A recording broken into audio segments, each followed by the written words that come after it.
భయము ఇక్కడ సింగేర ప్రవర్తించిన అంటే ప్రవచనం. నీ హృదయంలో ఒక ఖడ్గము దూసుకొని పోను. చెప్పండి, మరియ హృదయంలో ఒక ఖడ్గము దూసుకొని పోవుట. తల్లి మరియ హృదయంలో ఒక ఖడ్గము దూసుకొని పోవుట. ఈ అంశం గురించి మనం ధ్యానం చేస్తున్నాం. ఈ యొక్క సమయం ముందు నిజంగా చెప్పాలనుకుంటే ఇది చాలా విషయాలుగా మనం ధ్యానిస్తే ఎందరో జీవితాల్లో కూడా ఇది జరుగుతూనే ఉంటుంది.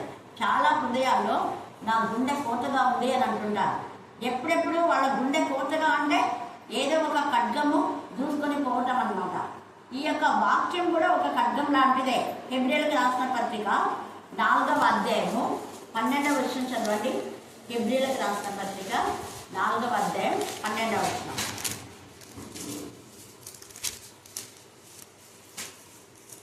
ఎందుకనగా దేవుని వాక్యము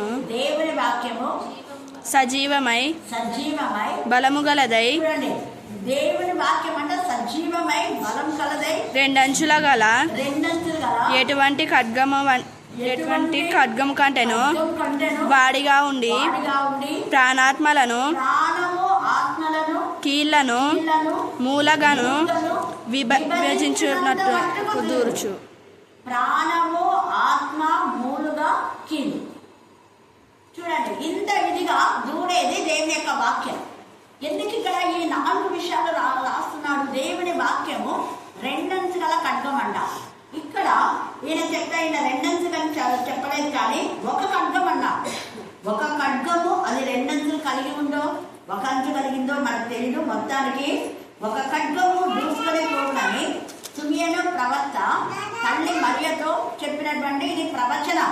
అంటే ప్రవచనము ముందుగా జరిగిన వాటిని చెప్తారు, జరగబోయేది చెప్తారు, జరిగింది కూడా చెప్తారు. జరగబోయేది, జరగనున్నది, జరిగినది, భూత వర్తమాన భవిష్యత్ కాలంలో ఉండే విషయాలను తెలియచేయడమే ప్రవచనం. హల్లెలూయా, హల్లెలూయా. అంటే ఇంతకుముందు జరిగినది చెప్పినారంటే వాళ్ళకెవ్వరికి మన గురించి తెలియనప్పుడు, మనమంటే ఏమో తెలియనప్పుడు, మన గురించి జరిగిన వాటిని చెప్పినప్పుడు అప్పుడు వెంటనే ప్రజలకు ఏమైపోతుంది అంటే ఒక నమ్మకం. మా గురించి ఎప్పుడో ఎవరికి తెలియని విషయం, కానీ ఈ దైవజనులకు తెలిసింది కాబట్టి నిజంగా ఇతను ఒక ప్రవక్త. ఎవరికి తెలియని విషయాలు చెప్పినటువంటి వ్యక్తి, జరిగిపోయిన దాన్ని చెప్పిన వ్యక్తి ఎవరు? యేసు ప్రభువు వారు కదా.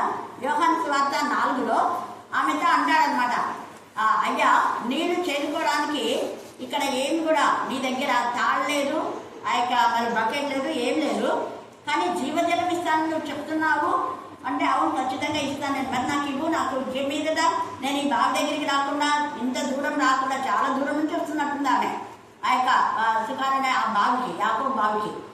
కానీ ఆమె ఇంత దూరం నేను రాకుండా ఉండడానికి ఎండవేళ రాకుండా ఎవరు లేనప్పుడు వచ్చేదాన్ని.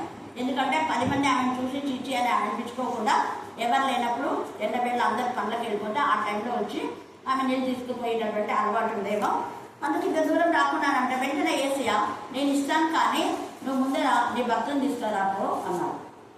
అంటే ఇంతకుముందు నీకు 5 పెనిమిట్లున్నారు, ఇప్పుడున్నవాడు నీ వాడు కాదు అంటేనే ఇంత కలిగిపోయింది. ఆ మాట రెండంచుల ఖడ్గంగా ఆమె గుండెలోకి దూసుకొని పోయి కీళ్లను మూలుగాను ప్రాణంలో ఆత్మను విభజించింది. ప్రాణము అంటే ఇంతవరకు ఆమెకు పాపం జీవితమే ప్రాణంగా ఉంది. ఆ పాపాన్ని పోగొట్టుకుంది, చచ్చిపోయింది ప్రాణం. పాపం అనేటటువంటి ఆ జీవితాన్ని వదిలేసింది. ఆత్మీయంగా యేసు ప్రభు యొక్క మాటలకు ఆమె బలం వచ్చేసింది, ఆత్మీయ బలాన్ని పొందుకుంది. తర్వాత పాపము ద్వారా ఆమె రక్తం చెడిపోయింది, ఆ రక్తం కూడా శుద్ధి చేయబడింది. మూలుగలో ఉన్న పాపాన్ని కూడా బయటకు తీసేసింది. ఎముకల్లో కొంతమంది పాపం బయటికి పోయినా మళ్ళీ ఎక్కడనో దాగుతారు. పాపం ఆలోచన అనుకోండి, ఎన్నేళ్ళైనా ఆలోచన వాళ్ళకి తెలుస్తూనే ఉంటుంది. అలా మూలుగలో దాగున్న పాపం కూడా బయటకు వచ్చేసింది. కీళ్లలో ఉన్న దాక్కున్న పాపం కూడా బయటకు వచ్చేసింది, మొత్తం బయటకు వచ్చేసింది. ఎందుకంటే యేసయ్య వాక్యం రెండంచుల ఖడ్గం శుద్ధి చేయబడింది. ఆమె హృదయంలో కూడా దూసుకుపోయింది ఖడ్గం. కానీ ఈ ఖడ్గం ఎందుకు దూసుకుపోయిందంటే ఆమె పాప జీవితాన్ని సరిచేయడానికి. ఈ ఖడ్గం ద్వారా ఆమె హృదయం ఆపరేషన్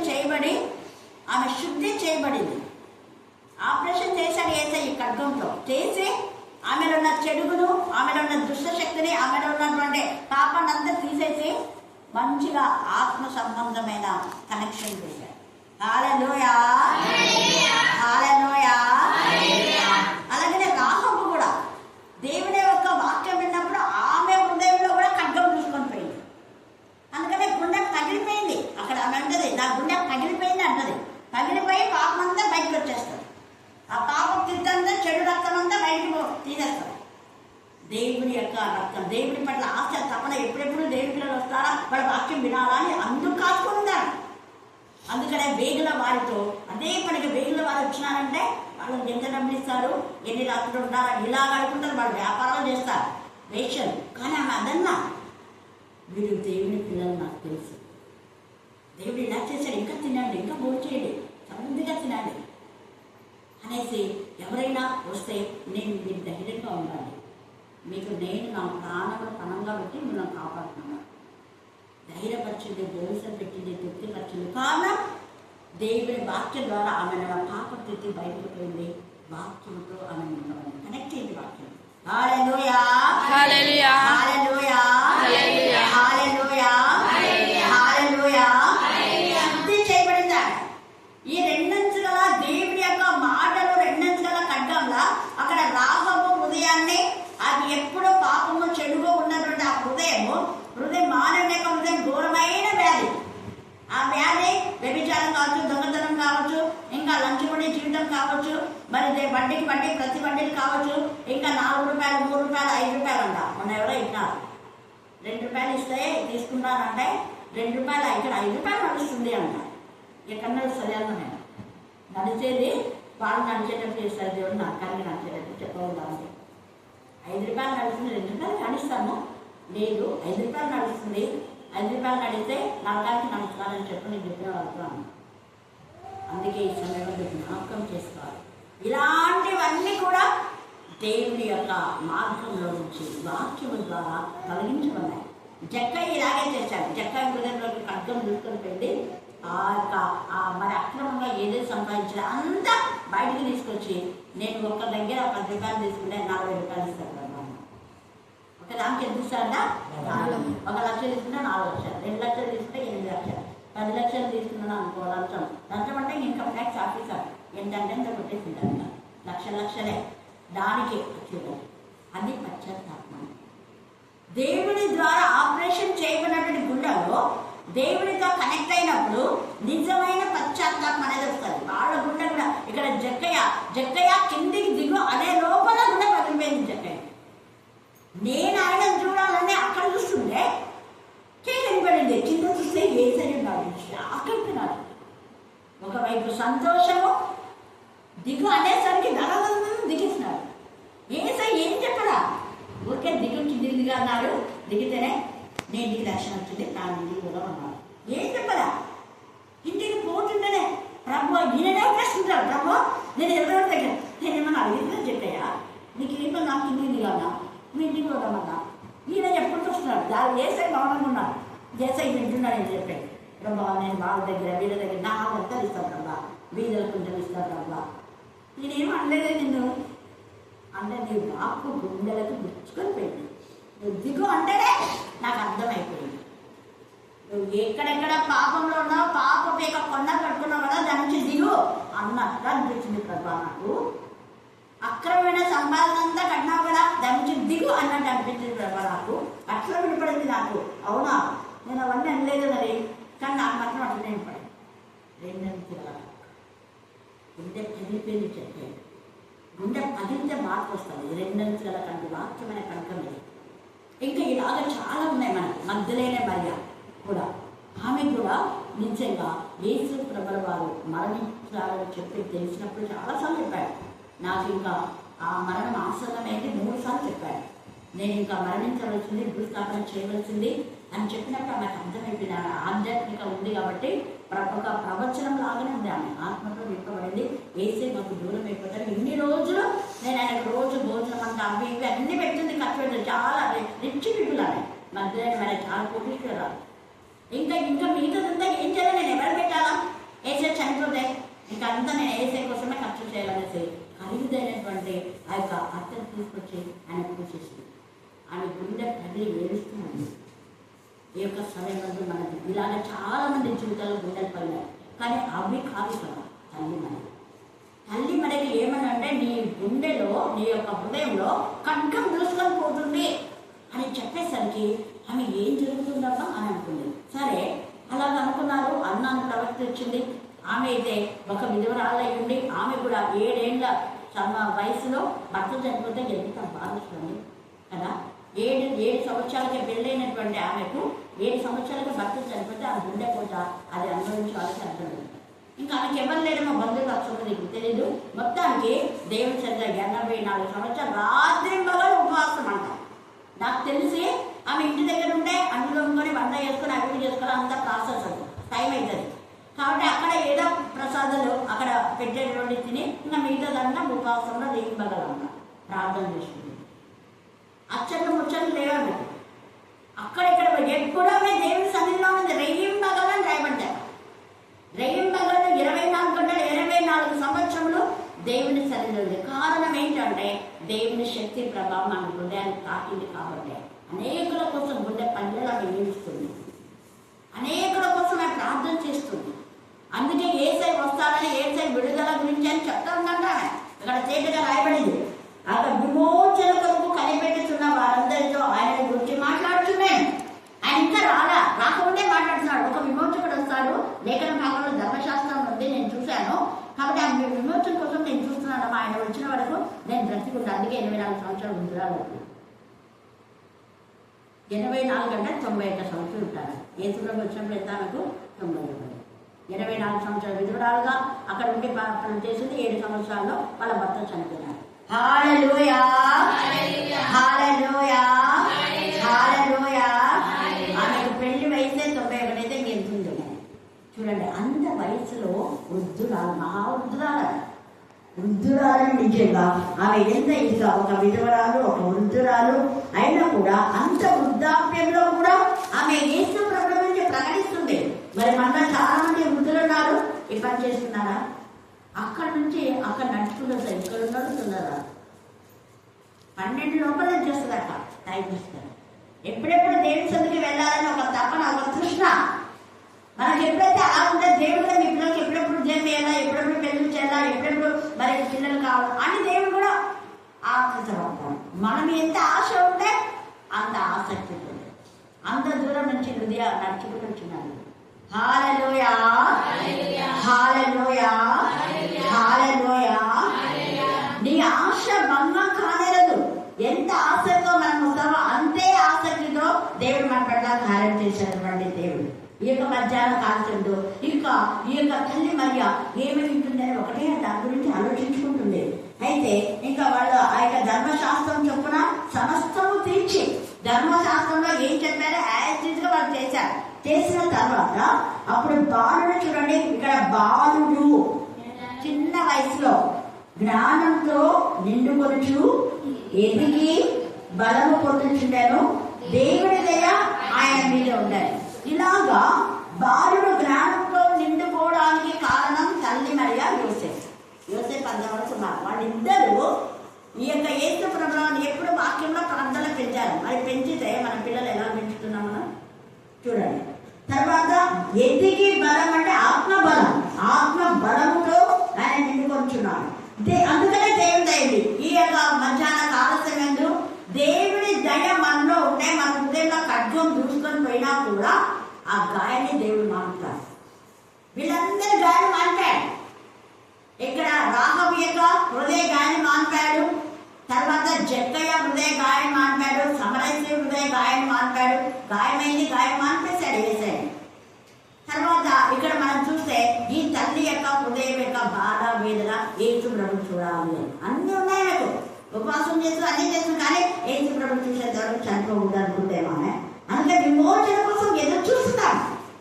ఏసైని చూసి ఆమె గుండె గాయం కూడా మానిపోయింది. సంతోషమేగా ఏసైని చూస్తేనే సంతోషం. సిమియోను కూడా ఏసైని చూస్తేనే సంతోషం అయిపోయింది. ఎన్ని రోజులుగానో ఆయన అన్నాడు దేవుడి దగ్గర, ప్రభా నీ యొక్క కుమారుని చూసే వరకు నాకు ఆయుష్ పెంచు అనుకున్నాడు. చూస్తేనే ఆ యేసు ప్రభువుని చూస్తేనే ఆయనకు మరణం. అందుకని అంటారు, ఇదిగో ఆ యొక్క యేసు ప్రభువు వారి గురించి ఆయన వస్తే ఇక్కడ నేను నాదా ఇప్పుడు నీ మాట చొప్పున సమాధానంతో నీ దాసుని పూరించుతున్నావు. ఇప్పుడు సమాధానంతో నీ దాసుని నువ్వు ఏం చేస్తున్నావు? పూరిస్తున్నావు. నాకు సమాధానం వచ్చేసింది. ఎంత బాగా! హల్లెలూయా, హల్లెలూయా, హల్లెలూయా. కాబట్టి ఇక్కడ దేవుడి దయ మనకి ఎప్పుడు వస్తుందంటే దేవుడి యొక్క ఆత్మ సంబంధమైన జ్ఞానంతో. మనం చూస్తే అక్కడ యాకోబు 3వ అధ్యాయం 17లో ఉన్న జ్ఞానం, ఆ జ్ఞానం మొత్తం పవిత్రమైంది, సులభంగా లోబడినది, మంచి పరమతో నిండిపోతుంది, అన్ని ఉన్నాయి అక్కడ, చదువుకోండి. అది జ్ఞానం. ఆ జ్ఞానం మనకు ఉండాలి. తర్వాత ఇక్కడ బలములు, ఎదిగే బలము అంటే ఆత్మ బలం. ఆత్మలో మనం ఎప్పుడైతే ఎదుగుతామో నెక్స్ట్ మనకి ఏమొస్తుందంటే దేవుని దయ. దైవాన్ని దయాన్ని కృప మా మీద ఉండి కాబట్టి ఖచ్చితంగా ఉంటారు దేవుడు. కనికరం గల తండ్రి, కరుణా కటాక్షం గల తండ్రి, ప్రేమ గల తండ్రి, నూతనమైన వాత్సల్యత మనలో చూపే తండ్రి. అయితే ఆయన దయ మన పైన కుమ్మరించాలంటే మనకి ఈ క్యారెక్టర్స్ ఉండాలి. ఈ క్యారెక్టర్స్ ఏం చేస్తే దేవుని దయని లాక్కుంటాయి. రక్తస్రావం గల స్త్రీ యేసు ప్రభులో ఉన్న ప్రభావాన్ని మిగతా అక్కడ అంతమంది ఉన్నారు, వాళ్ళెవ్వరూ లాక్కోలే.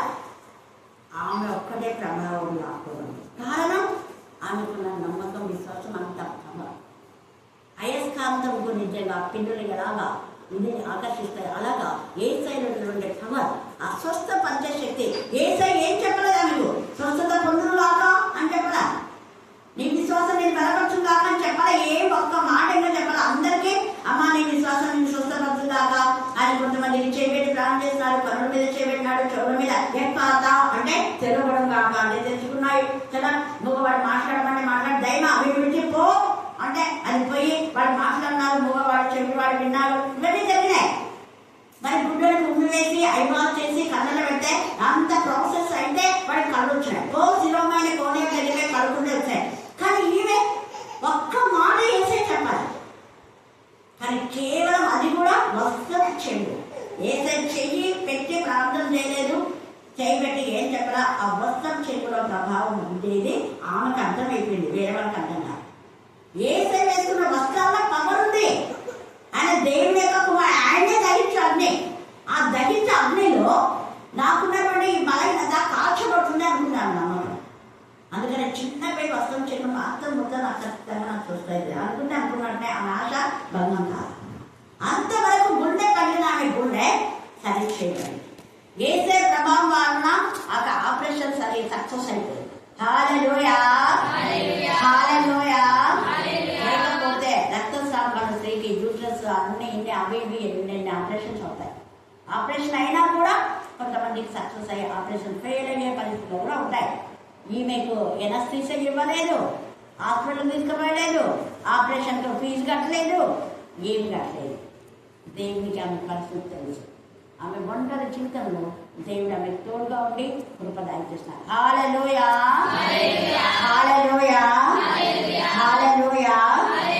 కాబట్టి ఈ సమయంలో దేవుని దయ మనకు ఉండాలంటే ఆత్మ జ్ఞానం మనకు అవసరం, ఆత్మ బలం మనకు. ఇవి రెండు ఉంటే ఆటోమేటిక్ గా దేవుని దయాన్ని మనం పొందుకుంటాం. దేవుని దయ మన పైకి మనం అడగకపోయినా వచ్చేస్తుంది. ఇక్కడ జక్కయ్య ఏసై ఒక్క మాట చెప్పకపోయినా అన్ని చెప్పేస్తున్నాడు. ఎంత తెలిసి నాకు రక్షణ కావాలన్నా ఏసైనా నేను ఇంటికి రక్షణ వచ్చింది అడగలేదు, ఏం చేయలేదు. కానీ అతని ఆసక్తి, అతని పనుల హృదయం ఒక మార్పు వచ్చేసింది. మార్పు అంటే అది పూర్తిగా బ్యాప్టిజం తీసుకొని ఏం మార్పు లేకపోతే ఏం ప్రయోజనం? ఏసయ్య నాలో నీలో ఉన్నా అంటే ఇలాంటి మార్పు రావాలి. గతంలో ఉన్నదానికి ఏసయ్య మనలో ఉన్నప్పటికీ చేంజెస్ ఉండాలి. మార్పు అనేది లేకపోతే యేసు ప్రభువుని అంగీకరించి కూడా వృధాయే. బ్యాప్టిజం పొందినామన్నప్పుడు మార్పు రావాలి. పాత జీవితం, గత తాలూకు, గత తలంపులు, గత క్యారెక్టర్ అవన్నీ పోవాలి. గత మతం, కులం, గిలం అన్నీ పోవాలి. జాతి, తర్వాత ఏ కుటుంబం గురించి అంటే ఆత్మ బంధమే. ఈ బంధము ఇహమందు పరమందు మనతో ఉండదు. హల్లెలూయా, హల్లెలూయా. అలాగా వీళ్ళు అలాగా అయిపోయింది. తర్వాత ఈమె ఇక్కడ యేసు ప్రభు వీళ్ళందరూ అయిపోయి వీళ్ళు వెళ్తుంటే ఉన్నట్టుండే యేసు ప్రభు కనపాలి. కనకపడకపోతే వెంటనే మన పిల్లలు కనపడకుంటే మనకి ఎప్పుడు గుండె గుబ్బెల్మెంట్. అందులో ఎన్ని రోజులు కనపడా యేసు ప్రభు? 3 రోజులు. అదే 3 రోజులు. 3 రోజులు. అది అండర్లైన్ చేసుకోండి. 3 రోజులు మీ పిల్లలు కనపడకుండా ఆ తల్లి రాత్రి మగ నిద్రపోతుందా? ఎంత రోధిస్తుండదే. ఒక్కగానొక్క కొడుకు, ఒకటి పోతే ఇంకోటి ఉంటాడు అన్నది కూడా లేదు. అందులో దేవుని కుమారుడు ముఖ్యంగా ఎంత జాగ్రత్తగా పెంచాలి నేను. ఎందుకు నేను నిర్లక్ష్యం చేశా? చేపట్టుకొని పోవాల్సింది. ఇద్దరు యోసేపు మరియమ్మ ఇద్దరు ఆత్మపరిచయం చేయాలి. అయ్యో దేవుని కుమారుడు మనం ఎంత నిర్లక్ష్యం చేశాం, మనం ఇద్దరు చేపట్టుకున్నా బాగుండా, మరి ఎలా వెళ్ళిపోయినాడు అనుకొని ఆ వెతికి వెతికి వెతికి వెతికి ఇద్దరు గుండెలు పడిపోయారు. అక్కడ చెప్పింది తల్లి మరి ఒక్కటే. అప్పుడు ఆమె కలిగింది, నీ హృదయంలో ఖడ్గం మూసుకుపోతుంది అంటే ఇదేనేమో నా కొడుకు ఇంకా 3 రోజులు అయితే ఇంకా దొరుకుతాడని గ్యారెంటీ వస్తుంది. అవుతాను 3 రోజులు ఎందుకు ఏం దొరుకుతాడన్నా గుండె అట్లే ఏడుస్తా ఉంది అంటే అదే అనుకుంది పాప. ఎందుకంటే అప్పుడే చెప్పాడు కదా సిమెంట్ ప్రవక్త, అప్పుడే చెప్పినాడు కాబట్టి మీదేమో ఉంటుంది. అయినా ఒకసారి విషయాలు పోయి వెతుకుంటాం కదా అంటే ఈ యోసేపు అంటాడు, మనతో పాటు కొంత దూరం వచ్చినాడు కదా, ఏసై ఎప్పుడు ఎన్నికి వెళ్ళి వెళ్ళక తెలియదు, ఎప్పుడు ఎన్నికి వెళ్ళి తెలియదు. కొంత దూరం వెళ్తూ వస్తున్నా అంటే ఆ ఎరుషులు మొదలైన తర్వాత ఉన్నాడు కదా, ఇక్కడనే ఉంటాడేమో పాప అక్కడక్కడనే ఎదుగుతున్నాడు, బంధువులంతా అడుగుతున్నాడు. మళ్ళీ ఎందుకో చూద్దాం ఒకసారి ఎరుషులేం పోయి చూద్దాం అనేసి వెతకడానికి పోతే ఆశ్చర్యం అయిపోయింది. పెద్ద పెద్ద బోధకుల మధ్య అన్న కయప వీళ్ళందరూ కూడా అప్పుడు కూడా ఉన్నారు పెద్ద పెద్దలు. అందుకనే చిన్నప్పుడే వీళ్ళు పెద్ద ఇది ఇంకా పెద్దగైనాక మాకు ఇంకా 10 చెమటలు గుర్తిస్తారా డబ్బులు అనుకున్నారు. ఆ చిన్నప్పుడే వాళ్ళకు చెమటలు వచ్చేసాయి అడిగేటటువంటి ప్రశ్నలకు. వాడి మధ్య కూర్చొని చూడండి యేసు ప్రభువు వారు ఏం చేస్తున్నారు ఇక్కడ 46 3 దినములు అయిన తర్వాత ఆయన దేవాలయంలో బోధకుల మధ్య, అసలు బోధకులు అంటే యాజకుల మధ్యకి ఎవరు పడితే వాళ్ళు దగ్గరికి పోతూ కూర్చోకూడదు కూడా, చాలా దూరం ఉండాలి యాజకులకు మనం. అలాంటిది ఏదైనా పాపం గురించి ఒప్పుకోవాలన్నప్పుడే దగ్గరికి వచ్చి చెప్తారు. యాజకులకు మాత్రమే వినపడేలా, చిన్నగా యాజకులు మాత్రం వినపడేలా పాపాలన్నీ ఒప్పేసుకొని ఇంకా మా పాపాలన్నీ పోయినాయిలే అనుకొని పోతారు వాళ్ళు. అప్పుడు జరిగేది అది. కానీ ఇక్కడ ఇంత ఇదిగా అనుకున్నారు. అయితే బోధకుల మధ్య కూర్చున్నారంట. కూర్చొని ఏం చేస్తున్నాడు చూడండి, మాటలు ఆలకించుచు, వారి మాటను ఆలకించుచు. 12 ఏళ్ళ కుమారుడు దేవుడి మాటను ఆలకిస్తున్నాడా? ఆలకిస్తే నువ్వు ధన్యురాలవే. నిజంగా 12 ఏళ్ళ కుమార్తె దేవుడి మాటలు ఆలకిస్తూ ఉంటే దేవుని దయ ఉంటుంది, అంటే దేవుడి జ్ఞానంతో ఉన్నారు అని అర్థం.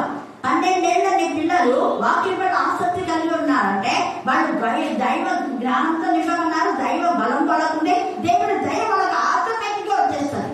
నువ్వు ఈ పని చేస్తే దేవుడి యొక్క వాక్యమే జ్ఞానం. ఆది వాక్యం వాక్యము దేవుడే. జ్ఞానము జ్ఞాన ఆధారం నేను అన్నాడు సామెతలు 8వ అధ్యాయం. యెహోవా యందు భయం భక్తి కలిగి ఉండడే జ్ఞానాలకు మూలం.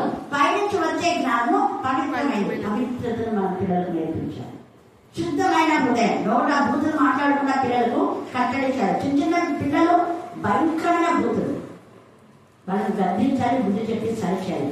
కానీ ఇక్కడ యేసయ్య 12 సంవత్సరాలలో బోధకుల మాటలు ఆలకించి మళ్ళీ వాళ్ళు తప్పు చెప్తుంటే సరి చేస్తున్నాడు. ఇది ఇక్కడ హల్లెలూయా హల్లెలూయా హల్లెలూయా. సరి చేసి మళ్ళీ వాళ్ళకే ప్రశ్నలు వేస్తున్నాడు. వాళ్ళు చెప్పకుండా మళ్ళీ జవాబు చెప్తున్నాడు. ప్రశ్నలు వేస్తున్నాడు, వాళ్ళు చెప్పకుండా తగ్గి పెట్టుకుంటున్నారు, మళ్ళీ వేసిన చెప్పుకుంటున్నాడు. ఈ ప్రాసెస్ అలా జరుగుతుంది. అందుకనే చూడండి, ఆలకించుతూ వాళ్ళని ప్రశ్నలు అడుగుచూ ఉండగా చూచిరి. ఆయన మాటలు వినిన వారందరూ ఆయన ప్రజ్ఞకును ప్రత్యుత్తరములను విస్మయమందిరే.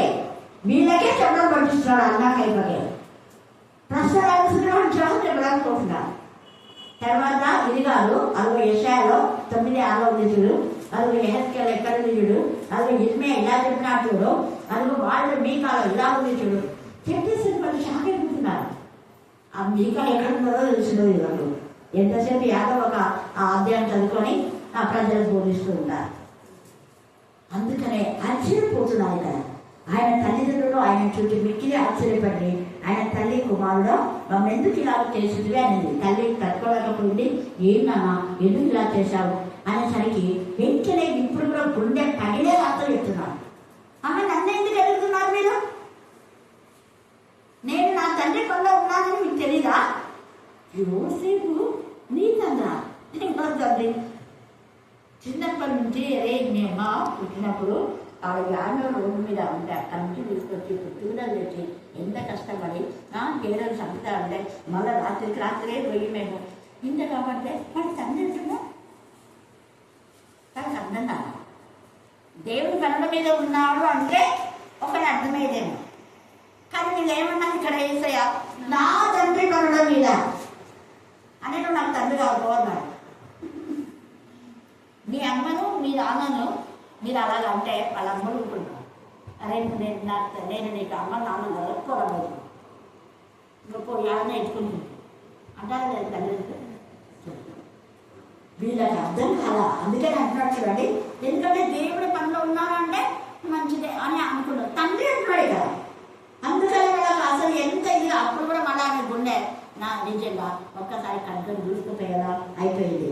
ఆయన తల్లి కుమారుడు మమ్మల్ని ఎందుకు ఇలా చేస్తుంది, ఇదిగో నీ తండ్రి నేను దుఃఖపడుచు నిన్ను వెదకుచుంటే మరి ఆయన దుఃఖపడతారు ఒక్క పదం ఉంది కానీ వాళ్ళు గుండె పగిలిపోయేవారు. ఆయన మీరేదో నన్ను వెతుకుచుండేది, నేను నా తండ్రి పనుల మీద ఉండవాలని మీరు ఎరుగరా అని వారితో చెప్పారు. అయితే ఆయన తమతో చెప్పిన మాట వారు గ్రహింపలేదు. తండ్రి అన్నాడు కాబట్టి అర్థం కాలేవాడు. అంతగా ఆయన వారితో కూడా ఇంకా సరే వీళ్ళ ఎందుకు బాధపడ్డామని మళ్ళా పోయి వారితో కూడా బయలుదేరి నజరేతుకు వచ్చి వారికి లోపడి ఉండాడు. ఆయన తండ్రి ఈ సంగతులన్నింటినీ తన హృదయంలో భద్రం చేసుకున్నాడు. యేసు మళ్ళీ జ్ఞానవంతును వైశ్యులను దేవుని దయను మనుషుల దయ అనేది అడలం చేసుకోవాలి. ఏ మనుషులు అంటే దేవుని ఎందుకు భయభక్తి గల వాళ్ళ దయ యేసు ప్రభువుది. భక్తిహీనుల దయ కాదు. మనుషులలో 2 రకాలు ఉన్నారు. భయభక్తి కల వాళ్ళు ఉన్నారు, భక్తిహీనులు ఉన్నారు. మంచి వాళ్ళు ఉన్నారు, చెడ్డవాళ్ళు. మంచి వాళ్ళ దయ యేసు ప్రభువుది. వెలుగు సంబంధం ఉన్నారు, చీకటి సంబంధం. వెలుగు సంబంధం లేక దయ యేసు ప్రభువుది. యెహోవా భయభక్తి గల వాళ్ళ దయలో ఏసియా మరి ఎదుగుతూ అక్కడ లోబడి భద్రతకి పని చేశాడు. అప్పటి నుంచి 30 సంవత్సరాల దాకా లోపడ్డాడు. ఇంకా ఆ తర్వాతనే ఈ 12 సంవత్సరాల తర్వాతనే యోసేపు చనిపోతాడు. తల్లికి అన్ని పరిచర్యలు చేశాడు ఈ యొక్క యేసు ప్రభు వారు. కాబట్టి ఈ యొక్క మధ్యాహ్న కాల సమయంలో మన యొక్క గుండెలో కూడా ఇలాగే చూసుకుని పోయే కష్టాలు ఉండొచ్చు. కానీ అది వెంటనే మనకు ఖచ్చితంగా నెమ్మదించేది. ఇక్కడ తల్లి మరియా ఎప్పుడైతే పునరుద్ధానం అయ్యాడో యేసయ్య ఆమె ఆనందం చెప్పడానికి ఇంకా అప్పుడు గుండెలు కానీ ఆ యొక్క పునరుద్ధానం అయిపోయిన తర్వాత ఆమె ఎంత సంతోషపడింది. పరలోకంలో కూడా ఆమె ఆనందంగా ఉంటుంది. ఆ బాధ ఆ వేదన కొంతకాలమే. ఈ మధ్యాహ్నంలో నీ బాధ నీ గుండె పగిలిపోయిన విషయం కొంతకాలమే. యోసేపు కూడా వాళ్ళందరికీ అన్నం తీసుకొని పోతే అరే నాన్న తమ్ముడు నువ్వు కూడా తిందురా అని చెప్పకుండా వాళ్ళు కడుపు నిండా తిన్న తర్వాత యోసేపును కొడితే ఎంత గుండె పడింది. ఒక్కరికైనా జాలి రాలేదా? ఏం చేస్తున్నాడు? ఇంతమంది 11 మంది అన్నలు ఉన్నారే, ఒక్కరికైనా నాకు జాలి రాలేదా? ఇలా కొట్టేసి నన్ను మళ్ళీ గుంతలు పడేస్తున్నారు. కొట్టి అక్కడైనా పడితే ఎక్కడో నడుచుకుంటూ పోయి ఏదో నీళ్ళ ఏమో తాగొచ్చు.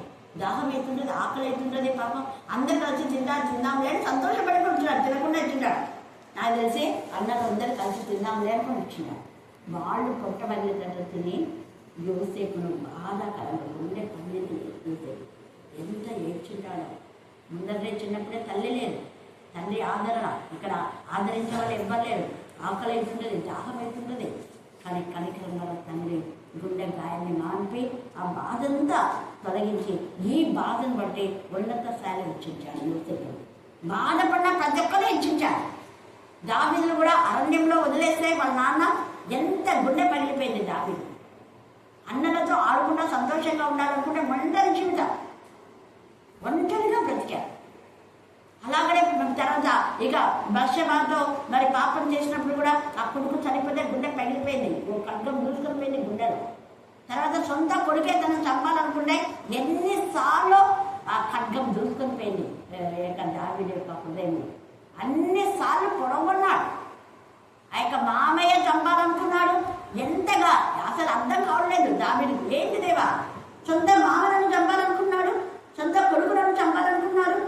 ఎందుకు వీళ్ళు ఇలా చేస్తున్నారు? నేనేం చేస్తా వీళ్ళకు? మేలే కదా చేస్తుంది వీళ్ళకి. నేను అబ్షాలోం మంచిగా ఉన్నాడు, వాడు అందంగా ఉన్నాడని చెప్పేసి అన్ని రాళ్ళు కొడుకు అబ్షాలోం అనేసి ఎంతగానో వాడి అందాన్ని చూసి మురిసిపోయి ఎంత ప్రేమించాను నేను వాడిని. అందరి కుమారుడు కంటే ఎక్కువ ప్రేమించాను అబ్షాలోం.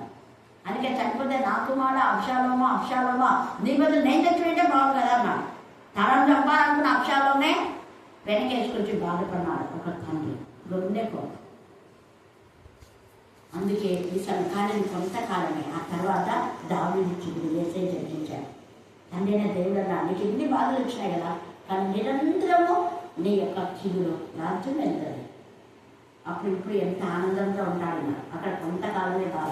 ఈ మధ్యాహ్నం ముందు నీ గుండె కోత, నీ బాధ, నీ పగిలిన నీ వేదన, నీ రోదన కొంతకాలమే, అది శాశ్వతం కాదు. కాబట్టి దేవుడు మనతో కూడా ఉన్నాడు. ఇంతమంది గాయం మానిన దేవుడు. యోబు ఇక్కడి నుంచి అంత ధనవంతుడు, బయట కుదిరిగా కుష్ఠరోగం పడితే భార్య చెవి అంటే గుండె పగిలిపోయింది. సరే, పిల్లలు లేకపోయినా భార్య ఆదరిస్తుంది అనుకున్నాడు, కానీ ఆ భార్య కూడా అలాగే స్నేహితుడు. గుండె పగిలిపోయింది కొంతకాలం. తర్వాత శాశ్వతమైన ప్రేమతో దేవుడు ప్రేమించి రెండంతా ఆశ్రయించాడు. ఇలాగ చాలా మంది ఉన్నారు. ఏది కూడా తనను చంపాలని యజమాని వస్తుంది అని చెప్పేసరికి పరిగెత్తాడు. మస్తకి విషయం బదిలీ విషయం కూర్చొని మరణాపేక్ష గలవాడే, దైవానికి ఎందుకు నాకు తీసుకో అన్ని చేతబడి అంటాడు. అది చంపుతానని పరిగెత్తుకుంటూ వస్తున్నాడు. దాని చేతిలో ఇది నేను చదివేసుకున్నా కాలు చేసుకుంటామని అన్నాడు. ఎక్కడ తింటాను, చాలా ఉంది చెప్పేవా. హల్లెలూయా, హల్లెలూయా, హల్లెలూయా. నువ్వు కూడా అలాగ అనుకుంటున్నావా? ఈ బాధలు, ఈ రోజున, ఈ వేదనలు ఎందుకు చస్తే బాగుంది అనుకున్నావా? దేవుడిచ్చిన జీవం, ఆయన మరణను జయించి మన జీవింపజేసి తన సాక్షిగా నిలబెట్టాలని ఇష్టపడుతున్నాడు.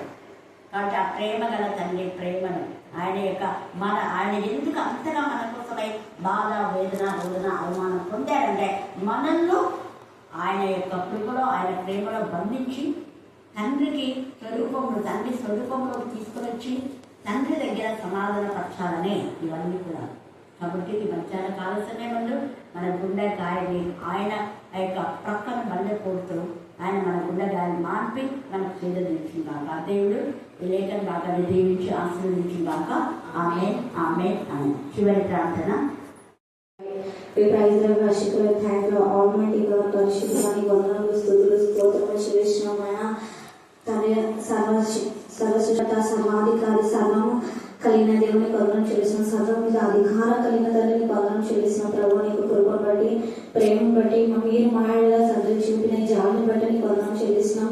ఈ స్థితిని, ఈ స్థానాన్ని ప్రభా నా తండ్రి ఈ రోజు మాకు ఇచ్చిన ఈ కాలాన్ని బట్టి కూడా నీకు వందనం చెల్లిస్తున్నాం. నాయన స్తోత్రం తండ్రి. సమయం ఉన్నాను ప్రభా, నీకు సమయం ఇవ్వరు ఎంతో మంది ఉన్నారు ప్రభా. అయితే తండ్రి మీకు ఇచ్చిన జ్ఞానం బట్టి, తెలివిని వేసిన బట్టి నీకు వందనం చెల్లిస్తున్నాం ప్రభు. మా గొప్పతనము, మా భక్తి, మా శక్తి మాకైతే ఏం చేయట్లేదు కానీ ప్రభు నా తండ్రి మీరు మమ్మల్ని శుద్ధి చేసిన విధానం బట్టి నీకు వందనం చెల్లిస్తున్నాం. మీరు మాలో ఉండి నడిపిస్తున్న విధానం బట్టి నీకు వందనం ప్రభు. మాకు గొప్పలు కాదు కదా తండ్రి, నేను ఎక్కువ ఘనపరిచిన సహాయం చేయండి. నా ప్రాణంను తండ్రి ఘనపరిచినట్లుగా తండ్రి మరి అన్నట్లుగా మేము ప్రభు నా తండ్రి మా హృదయంలో మిమ్మల్ని నింపుకున్న సహాయం చేయండి. వాక్యంలో నింపుకున్న సహాయం చేయండి ప్రభా. ఒక ఖడ్గం దూసుకుపోయిన ఒక తల్లి ఎంత బాధపడిందో ప్రభా తండ్రి. ఈరోజు ఎంతమంది తల్లులు ప్రభా ప్రార్థన చేయడానికి నా తండ్రి మనసు లేని వారు ఎంతో మంది వారితో మాట్లాడడం ప్రార్థిస్తున్నారైనా. డబ్బు సంపాదిస్తేనే చాలా ఉన్నారు, చాలా ఉన్నారు. అయితే వారి నీతికి కట్టుబడి బ్రతకడానికి దేవనాథని వారిని మర్యాదగా ప్రార్థించేలా జ్ఞానం దయచేయని ప్రభా నీకు వందనం చెల్లిస్తున్నాం ప్రభా. రాకేవు తన హృదయాన్ని మార్చుకుని దేవనాథని అలాంటి స్త్రీలను లేకుండా ప్రార్థిస్తున్నాం నాయన. నా తల్లి రోధించే స్త్రీలు, తను ప్రార్థించే స్త్రీలను నిలబెట్టండి ప్రభా. నిజంగానే స్త్రీ ఎంతో ఘనమైనది, బలమైనదని తండ్రి ప్రభా మీరు వాక్యం ద్వారా మాట్లాడుతున్నారు ప్రభా. తండ్రి అంత బలమైన స్త్రీని ఎవరు ముట్టినా మీరు బాధపడతారు. అవును తండ్రి నా తల్లి ప్రభా, మేము జ్ఞానం కలిగి, తెలివి కలిగి, వేషణ కలిగి నడవడానికి సహాయం చేయండి. కృపగల ఉపదేశం స్త్రీలుగా మేము ఉండడానికి సహాయం చేయండి ప్రభా. ఎదుగుతున్న కొలది వాక్యంలోను, ప్రేమలోను, విశ్వాసంలోను, విధేయతలోను ఎదగడానికి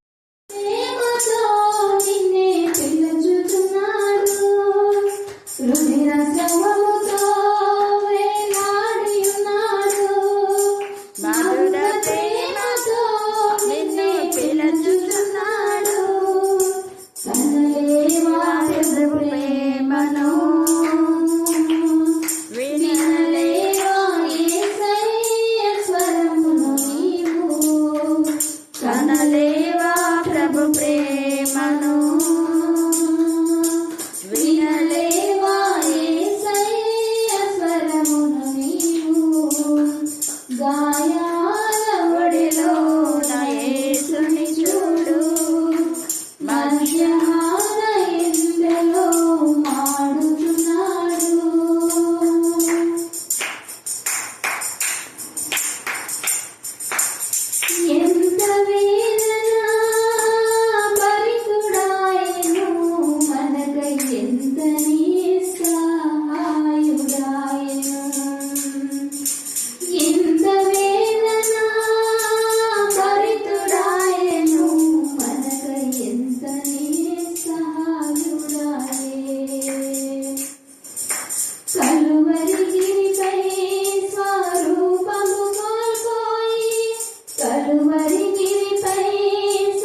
కనలేవా ప్రభు ప్రేమను వినలేవా యేసయ్య స్వరమును నీవు కనలేవా ప్రభు ప్రేమను వినలేవా యేసయ్య స్వరమును నీవు గాయాల ఒడిలో యేసుని చూడు మధ్యాహ్న ఎండలో పాడుచున్నాడు గాయాల ఒడిలో యేసుని చూడు మధ్యాహ్న ఎండలో పాడుచున్నాడు తురిన స్రవముతో వేలాడి ఉన్నాడు మధుర ప్రేమతో నిన్నే పిలుచుచున్నాడు రుధిర స్రవముతో వేలాడి ఉన్నాడు మధుర ప్రేమతో నిన్నే పిలుచుచున్నాడు కనలేవా ప్రభు ప్రేమను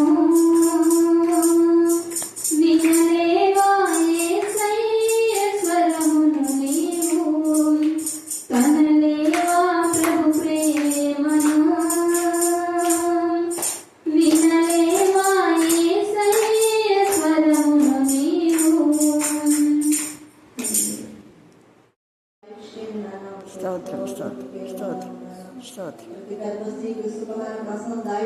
స్తోత్రం స్తోత్రం స్తోత్రం స్తోత్రం స్తోత్రం స్తోత్రం స్తోత్రం థ్యాంక్ యూ జీసస్ స్తోత్రం స్తోత్రం గర్విష్ఠుగా ఎదుట ఉన్నామే ప్రభా మా గర్విష్ఠునేగా నా తండ్రి ఆతిశేషి తండ్రి వేస్తాయా నా తండ్రి నీ ఎదుట నాయన గర్విష్ఠుగా మాట్లాడుచున్నామైనా మా నాలుగు మోసం వేస్తే తండ్రి వేస్తాయా నా తండ్రి నీ గడ్డింపులు మర్చిపోతున్నామేమనగా మరలా మాకు జ్ఞాపకం చేయండి ప్రభా స్తోత్రం స్తోత్రం స్తోత్రం వాక్యంలో నాయన మాకు జ్ఞాపకం చేసిన దేవా మీకే స్తోత్రం మీకే స్తోత్రం స్తోత్రం స్తోత్రం స్తోత్రం స్తోత్రం థ్యాంక్ యూ పరిశుద్ధాత్మ తండ్రి యేసయ్యా మీకే స్తోత్రం స్తోత్రం స్తోత్రం మేము పాపం తండ్రి స్తోత్రం. దినదినమైన ప్రతి రోజు తన పాపంలో జీవిస్తున్నాం ప్రభా యేసయ్యా నా తండ్రి ఎట్టి పాపం అంటే తండ్రి వాక్యాన్ని వినలేకపోతున్న వారందరూ స్తోత్రం పాపమే స్తోత్రం స్తోత్రం ఒకరి పట్ల అన్యాయం బ్రతకడం పాపమే అని చెప్పి ఉంటుంది స్తోత్రం. ఒకరు మోసం చేయడం పాపమే అని చెప్తుంది. స్తోత్రం స్తోత్రం యేసయ్యా, అట్టి యేసు. పాపము తండ్రి మరి నా తండ్రి పాపం అనగా ఏదో నా తండ్రి ఏదో అనుకున్న వారిని క్షమించండి స్తోత్రం స్తోత్రం వాళ్ళని న్యాయంగా జీవించలేక యజమాను ఒకరి పొరుగు వారు ప్రేమించలేకపోవడం నా తండ్రి పాపమే స్తోత్రం స్తోత్రం స్తోత్రం స్తోత్రం స్తోత్రం స్తోత్రం స్తోత్రం అయిన వాటిని ఊహించిన వాటికంటే విస్తారమైన దీవాలు దయచేసి స్తోత్రం స్తోత్రం స్తోత్రం స్తోత్రం స్తోత్రం ఉన్నదాన్ని బట్టి స్తుతించమన్నావు ప్రభా. థ్యాంక్ యూ లార్డ్ హల్లెలూయా హల్లెలూయా హల్లెలూయా ప్రతి హల్లెలూయా ఒక్కరు ఆయన స్త్రీలైతే పురుషులైతే నీకు విధేయులుగా ఉండాలి ప్రభా. థ్యాంక్ యూ జీసస్ స్తోత్రం స్తోత్రం స్తోత్రం స్తోత్రం స్తోత్రం స్తోత్రం స్తోత్రం ప్రేమ స్తోత్రం ఆయన కోల్పోతున్న వారిని Thank you. అందరిష్టంగా ఆయన దయచేసి ప్రభా. స్తోత్రం. ఏ స్తోత్రం. జీసస్ స్తోత్రం స్తోత్రం స్తోత్రం స్తోత్రం సాధ్యమైన స్తోత్రం సమస్తం నీకు సాధ్యమే నామములో థ్యాంక్ యూ జీసస్ స్తోత్రం స్తోత్రం స్తోత్రం స్తోత్రం స్తోత్రం దేశాలైనా మాకు నాయన సమస్తము సమకూర్చున్న దేవా. స్తోత్రం స్తోత్రం స్తోత్రం స్తోత్రం ఉపవాస దినాల్లో ఏ బిడ్డలైతే ఉపవాసం ఉంటున్నారో మీరు శక్తితో నింపండి ప్రభా. స్తోత్రం స్తోత్రం మీ స్తోత్రం పరిశుద్ధాత్మతో నింపండి. స్తోత్రం స్తోత్రం చేయండి. స్తోత్రం స్తోత్రం శ్యామికి స్తోత్రం. జీసస్ స్తోత్రం స్తోత్రం ఏ సమస్తం మాకు తోడు ఉండి మేలు చేసి సహాయం చేసే తండ్రి మాకు తోడు. స్తోత్రం వేసే శక్తి గల పరిశుద్ధ నామములో అడిగి వేడుకుంటున్నాము తండ్రి. ఆమేన్ ఆమేన్ ఆమేన్ గవర్నమెంట్ జాబ్ దయచేసి మీరు మాట ఇచ్చి దేవా నా ప్రభ ఇంకా నా ప్రభ నా తండ్రి మరి యొక్క థర్డ్ మద్దతు దేవా మంత్లోనే అద్భుత రీతిగా నా ప్రభ మీరు శిరీషకు జాబ్ ఇచ్చారు ప్రభా అందుకు ఎంత స్థుతించినా కూడా తక్కువే ప్రభా నేను ఎలాగ నా ప్రభ నా తండ్రి మా యొక్క కోర్సు పూర్తి చేసిన వెంటనే 1 week లో నాకు ఎలాగ జాబ్ ఇచ్చామో అలాగనే నా ప్రభ ఆ వాగ్దానము దేవ శిరీష స్వతంత్రించుకొని రాకుండా మీరు ప్రభ దయచేస్తున్నారు అలాగే ఇంకా నా ప్రభ నా తండ్రి మరి కొంతమందికి మీరు ఉద్యోగాలు ఇస్తున్నారు మేము నమ్ముతున్నాం తండ్రి మిగతా స్తోత్రం మిగతా స్తోత్రం మిగతా స్తోత్రం మిగతా స్తోత్రం మిగతా స్తోత్రం మిగతా స్తోత్రం ప్రతి సంవత్సరం మీరు చేసిన అద్భుత కార్యాలు, ఆశ్చర్యకారాలు, వింత కార్యాలు, గొప్ప కార్యాలు, సూచక్రియలను బట్టి మేము స్తుతిస్తున్నాం. అలాగే నా ప్రభా ఈ సమయంలో ప్రత్యేక రీతిలో హాస్పిటల్ ఉన్నారు అతని చేతులని అన్నకున్న స్వస్థత మీరు దయచేయండి. మేడములు ధైర్యపరచండి తండ్రి. దేవ మా అతని మీరు ఇచ్చిన ఆ యొక్క స్వస్థను బట్టి మేము స్తుతిస్తున్నాం. దేవుని కూడా ఎల్లప్పుడూ నేను హత్తుకొని ఆమె జీవించడానికి మీకు కృపాస్తాను దయచేసి. అది క్రోధ ఎవరికైనా మీ జ్ఞానాత్మకత వారి పనులు ఈ రోజు వెళ్లకుండా నా తండ్రి మీ సన్నిధిలో వచ్చారు ప్రభా. ఈ సమయంలో మా తండ్రి వారి జీవితాలు ఆహ్లాదకరంగా, దేవ మహిమకరంగా, ఘనముగా, నా సంతోషాన్ని, సమాధానాన్ని నెమ్మది వారి కుటుంబంలో కలగొచ్చగా ప్రార్థిస్తున్నాం. ఏసే చదవన లేఖన భాగం ఆశించి విరిచి మా అందరి జీవితాలు మీరు పరిపరిచమని ప్రార్థిస్తున్నాం. మనుషాత్మ, అపవిత్రాత్మ ఏసు నామను గర్తించే పాత్రలుగా బంధించమని ప్రార్థిస్తున్నాం. మానవ తలపులు, పద్ధతులు, దైవోపదేశంలో శోధించే ప్రతి దుర్బోధ నుంచి విడిపించమని ప్రార్థిస్తున్నాం. ఈ యొక్క రాత్రి కాల సందరు తల్లి మరియు యొక్క దేవ హృదయంలో ఖడ్గం దూసుకొని పోవును అని ప్రవచించినటువంటి నా తల్లి సుడియలు ప్రవక్తను బట్టి మేము స్తుతిస్తూ దేవ నా తల్లి పెద్దల ద్వారా నా తల్లి వాక్యం ద్వారా మీరు మాకు లేఖన భాగాలు తెలియజేస్తున్నప్పుడు వాటి యొక్క అర్థాన్ని తెలుసుకుని దీన్ని స్తుతించడానికి నిబ్బరమైన మనసు కలిగి భయపడుకొని చదివించిన దేవుడు తండ్రి. దేవ వాక్యం ద్వారా గర్తించినప్పుడు, హెచ్చరించినప్పుడు, బుద్ధి చెప్పినప్పుడు సరిదిద్దుకునే జ్ఞానం కలగచ్చేమని ఎన్నదైన యేసుక్రీస్తు శక్తి ప్రార్థిస్తున్నాం తండ్రి. ఆమేన్, ఆమేన్, ఆమేన్.